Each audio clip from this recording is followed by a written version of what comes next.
Hey there, Hofstra fans, and welcome to another edition of the W. Mason Coaching Report right here on GoHofstra.com. I'm Dan Savarino, pleased to be joined with the head coach of the Hofstra Pride Wrestling team, Rob Anspach. Coach, how's it going? Good. Well, this upcoming weekend, the Nationals finally here after a full season of training, and you got a couple of guys who are going in there seeded. Luke Veit at the 8 seed and Joe Booth at the 9 seed. What do you like from those two, from the seeding perspective? Yeah, I think the fact that they're not going to see a seeded guy in the first round is definitely beneficial. But again, you're dealing with the top 33 guys in the country. There aren't any easy matches out there. You got to be ready to wrestle. You see guys get knocked off all the time in 1 seed, 2 seed, so it definitely can happen to an 8 or a 9 seed. So while it's great that they don't see a seeded guy, they don't have easy matches in that first round. Well, both of them, Joe, if he gets through that first round, ends up seeing somebody he's seen early on in the season. But for all 4 guys, Cody Rosarello as well, and Jamie Franco, they're all going to be seeing people they've seen earlier in the season. Does that give you an advantage or disadvantage? I think it helps us out. That's why we put together the schedule we put together, so that come national times, it's no surprises out there. We've seen Nashawn Garrett a couple times now, and we haven't seen Rodriguez, but we've seen Evan Henderson, who likely is the matchup in the second round for Luke Veit, and we've seen Moreno from Iowa State, and we've seen Minotti. So we put together a schedule so we can see these guys, have a reference to scout them and everything like that. But they're also thinking the same thing we are. They've seen us now, and they can become in a little bit more prepared and everything like that. At the end of the day, it's really going to come down to the guy who just is able to block out the most distractions and just kind of treat it as a regular match, not it being at the national tournament, oh my God, here I am, and things like that. It's just, all right, here we go, 7 minutes, let me go out there, let me focus and get this thing taken care of. Well, all 4 have experience from the past, being already qualifiers for the NCAA tournament this upcoming weekend. So for them, how much of an advantage do you think you have, and how focused do you think they are this year compared to the years prior from you've seen them? Well, this is going to be my first time with Joe out at the national tournament, so he's been out there a couple times. I have no idea how he was in the previous years. The only thing I can base it off of this week of practice and our last week of practice, he seems very relaxed. He seems confident. He's just kind of, I don't know, he just kind of has a different feel about him right now, where he's very confident and he's not questioning anything. He understands he belongs out there, and he's looking to go out and come home with being an All-American. And I would say Luke, this is his 3rd trip out there. He's a guy that, he's pretty much even keel all the time. He doesn't get too high, doesn't get too low. He just, this is like business for him. So he's going out there taking care of business. So I think, those 2 guys are definitely ready. They're ready to go. Jamie, again, the same thing. This is Cody's first trip out there, so it might be a little bit for him, but this is a guy who's wrestling in the state finals. He's been in big matches his whole life. He understands. He's wrestled national tournaments, so I don't think it's going to be anything like that.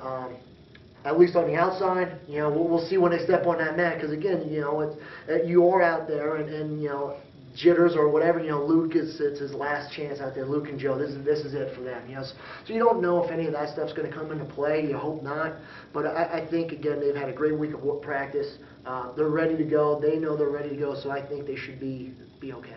For Cody, when you look at just his whole career in the past couple of years here, deals with the injury, such relentlessness to get back, and now is an NCAA qualifier where you pretty much expected him when you first recruited him to come here. So what does it just say about his character?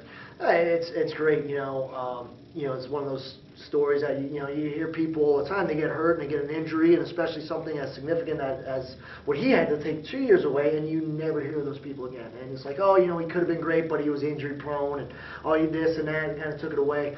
And Cody could have easily went down that road and said, you know what, my back was bad, and I got a great excuse.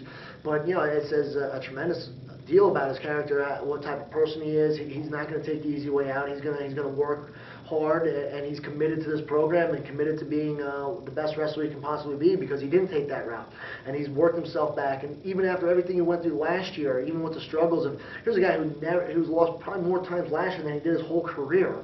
And for him to come back this year and have the season he has, it just says a lot about his mental toughness and his ability to kind of push things to the side and just keep moving forward and see the goals that he has set in front of him and just focus in on that.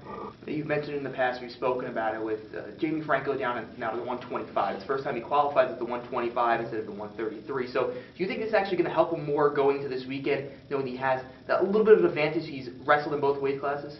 Yeah, I mean, I think this was the best move for Jamie from the get-go. I think he was more of a 125-pounder than a 33, so I think that's the advantage for it. I don't think in any aspect of, is he going to be able to use what he learned at 133 pounds?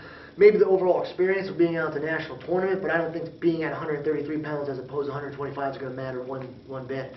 Again, it's just the experience of being out there that he can kind of put in his back pocket, because I think that was the biggest thing I saw from his first year to his second year. The first year he was out there, he was happy to be there. Oh, I made it. Hey, great. And he wrestled terrible out there. And then last year he went out there with some expectations and he wrestled much better. So I'm hoping he goes out there and he's wrestling with those expectations again. And that's really going to be the determining factor on how he performs. Coach, finally, how do these four place this upcoming weekend? Well, the biggest thing is to stay out of the loser's bracket. I mean, that's obviously easier said than done, but, when you get to the losers, when you lose one of those matches, the guys coming down are just, I mean, you're avoiding bombs, essentially, when they're coming down and stuff like that, and, All-Americans and things like that. You can only control what you can control. You can't worry about the rest of the bracket. You can't look ahead and say, oh, looks like we're going to wrestle this guy. No idea. You take care of that first match. That's the only thing you can control, and then you worry about the next match after that. And so we got to take it one match at a time. They're capable of doing it. They put the time into it. They deserve to be All-Americans. Now we just got to get it done this weekend. Well, four grapplers and Coach Anspach and the entire crew will be out there to support them for this upcoming weekend, the National Championship this weekend. Four guys. For game schedule, more information, and results, log on to GoHofstra.com. That will do it for this week's edition of the WB Mason Coach's Report.